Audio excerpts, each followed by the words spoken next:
Ledakan dahsyat kembali guncang Rusia. Ukraina dituduh lakukan serangan balasan.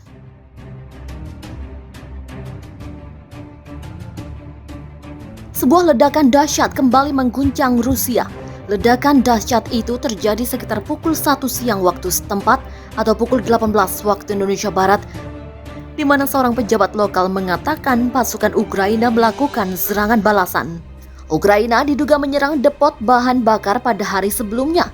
Gubernur Regional Vyacheslav Gladkov mengatakan 2 helikopter militer Ukraina menyerang depot pada dini hari. Maka ia membuat tuduhan itu adalah serangan udara Ukraina di tanah Rusia sejak Moskow menginvasi tetangganya pada akhir Februari. Berbicara kepada wartawan melalui panggilan konferensi, juru bicara Kremlin Dmitry Peskov mengatakan Presiden Vladimir Putin telah diberitahu tentang insiden tersebut. Peskov mengatakan serangan itu dapat membahayakan negosiasi damai Moskow dengan Kiev.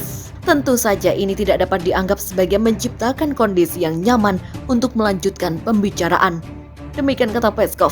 Dia menambahkan bahwa pihak berwenang melakukan segalanya untuk mengatur kembali rantai pasokan bahan bakar dan menghindari gangguan pasokan energi di Belgorod. Menteri Luar Negeri Ukraina Dmytro Kuleba mengatakan dia tidak dapat mengkonfirmasi atau menyangkal laporan keterlibatan Ukraina dalam serangan itu karena dia tidak memiliki informasi militer. Kementerian Pertahanan Ukraina dan staf umum tidak menanggapi permintaan komentar. Gambar video dari serangannya diduga diposting online menunjukkan apa yang tampak seperti beberapa rudal yang ditembakkan dari ketinggian rendah, diikuti oleh ledakan. Reuters belum dapat memverifikasi gambar tersebut. Ledakan hebat guncang Rusia, diklaim sebagai serangan rudal Ukraina. Ledakan hebat mengguncang desa kecil di selatan kota Belgorod, Rusia.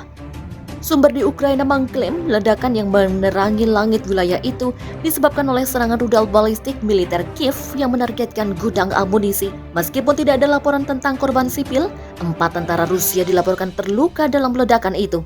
Video ledakan pertama diikuti oleh ledakan sekunder, mulai beredar secara online pada Selasa malam waktu setempat.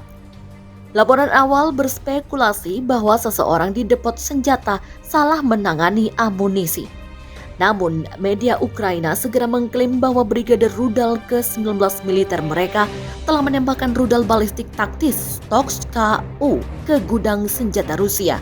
Kepala daerah setempat, Vyacheslav Gladkov, mengatakan kepada media Rusia bahwa ledakan itu terjadi di desa kecil Red October, sekitar setengah jalan antara Belgorod dan perbatasan Ukraina. Tidak ada korban jiwa di antara warga dan tidak ada kerusakan di desa tersebut.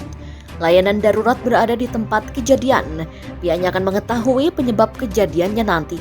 Demikian ucap Gladkov. Ledakan sekunder dilaporkan berhenti setelah sekitar setengah jam. 4 prajurit terluka ketika sebuah proyektil menghantam sebuah instalasi militer di wilayah Belgorod.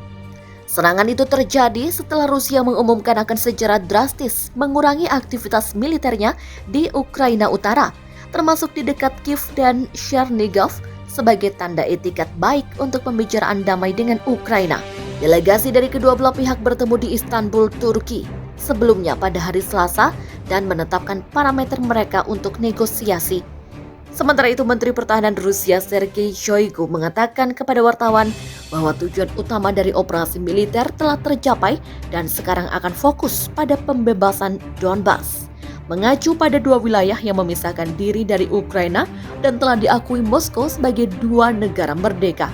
Moskow mengirim pasukan ke Ukraina pada 24 Februari, menyusul kebuntuan 7 tahun atas kegagalan Kiev untuk menerapkan ketentuan perjanjian Minsk dan mengakhiri konflik dengan wilayah Donetsk dan Luhansk yang memisahkan diri dari pemerintah Ukraina di Kiev. Rusia menuntut agar Ukraina secara resmi menyatakan dirinya sebagai negara netral yang tidak akan pernah bergabung dengan blok militer NATO yang dipimpin Amerika Serikat.